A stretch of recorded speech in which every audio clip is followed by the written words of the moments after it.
Good morning, friends, and welcome to the pre-market view. US markets were up about 0.7 to 0.8% and a triple-digit gain for the Dow Jones as we have an important FOMC meet starting from today, where the expectations are that even if the Fed tempers down its stimulus program, there is going to be some kind of a reiteration that there is going to be enough support coming out from the Fed in case the economy requires it, which actually has helped the sentiment.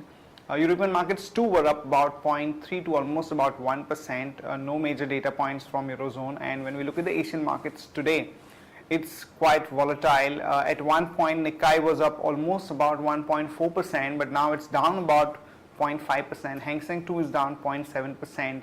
So the Asian markets are not taking any positive cues from the overnight US markets, and we are seeing a bout of selling. Some of the export-oriented stocks like Toyota and one of the steel companies is up because of the stock-specific news in the Japanese markets. Otherwise, the markets are dull. The yen has weakened a bit against the dollar. Now it's quoting at about 94.7 odd levels. Talking about the flows, friends, FIs were net sellers in the cash market to the tune of 165 crore. The domestic institutions were biased to the tune of about 365 odd crore. And in the index futures, the FIs were net sellers to the tune of about 360 crore. Back home, we had seen a smart pullback in our markets, though the RBI left the key policy rates unchanged.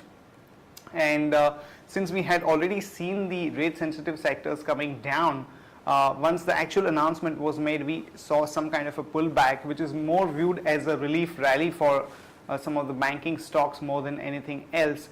And as per RBI now, the future rate cuts would be dependent upon the inflation and the external flow situation and external markets per se.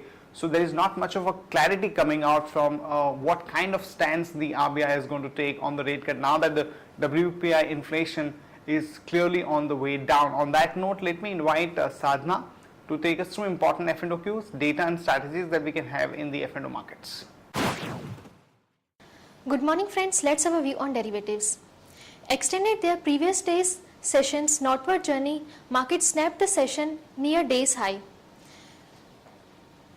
And from second day in a row, we have seen that market players have entered in the market with short positions, as around 16 lakh shares were added in open interest, and Nifty futures premium was in discount of 2.45 points.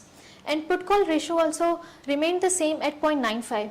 But we have seen call option has added more number of shares as compared to put option, as it is clearly visible in the strikes of 6,000 call option. And on lower side, 5,700 put option has seen a good activity. But 5,800 call option as well as put option has seen a good accumulation. And yesterday also we have observed, after announcements of RBI policy which kept the interest rate unchanged and India's main deficit widened to $20 billion from 17 billion, but markets recovered from their day's low and closed the session near day's high. And yesterday US markets were closed higher and Asian markets are trading mixed, and Singapore Nifty is also flat.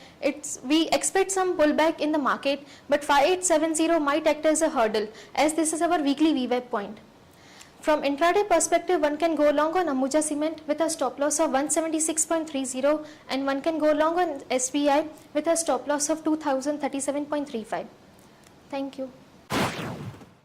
Here are the important news and events that we are tracking today. First of all, the RBI monetary policy meet was there, and the key rates including CRR has been left unchanged. The repo rate remains at about 7.25%. The CRR also remains unchanged at about 4%, and as per the RBI, the possibility of the external situation getting out of hand is much higher, and the future rate cuts would be dependent upon the external situation, including the trade balance as well as the inflation data going forward. So there is no clear signal coming out from RBI on the future rate cuts. The trade deficit number that came out has definitely been much higher than market expectations, and the number stands at about $20.14 billion against about $17.8 billion in the previous month. And both oil imports and gold has seen a significant up move in the import, which is definitely not good news for the rupee. there is a possibility of a FDI hike in certain key sectors, and some of the sectors where this may happen are defense, telecom and media.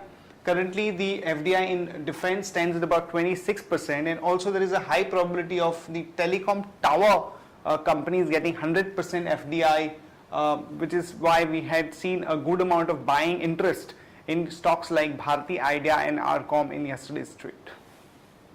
Some relief for the GMR as the company gets a respite in the Malé airport issue, and the anti-corruption unit has said that there was no element of corruption involved in this particular activity. So can expect some positive reaction to the GMR stock.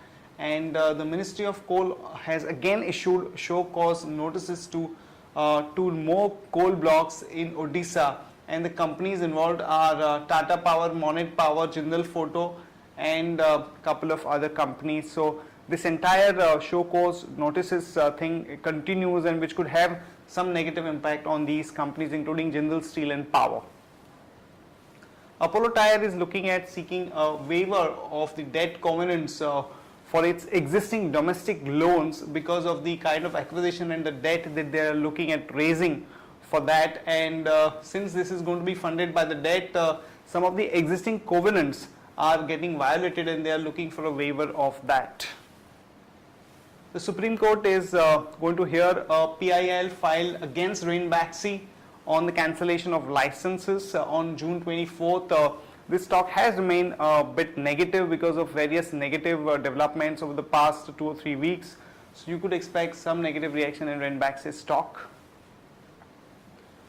Telecom companies, some positive news as the TRAI has shot down the idea of making the roaming completely free, and there is a plan to actually cut the cost by 27 to almost about 57%, and there is going to be a fixed ceiling on the rates for outgoing SMSs. So one can go long on Idea with a stop loss of 135 and a target of about 142 to about 145. And one can also go long on Arcom with a stop loss of 108 and a target of about 116 to about 118. And Jet Airways, there are reports that Etihad may get final clearance from SEBI without having to make any open offer for a 24% stake in Jet Airways. So we have seen Jet Airways stock remain volatile over the past few days, and this news can provide some positive momentum to that. So one can go long there with a stop loss of 467 and a target of about 491 to about 501. That's it from all of us, friends. Have a great trading session and see you tomorrow at the same time.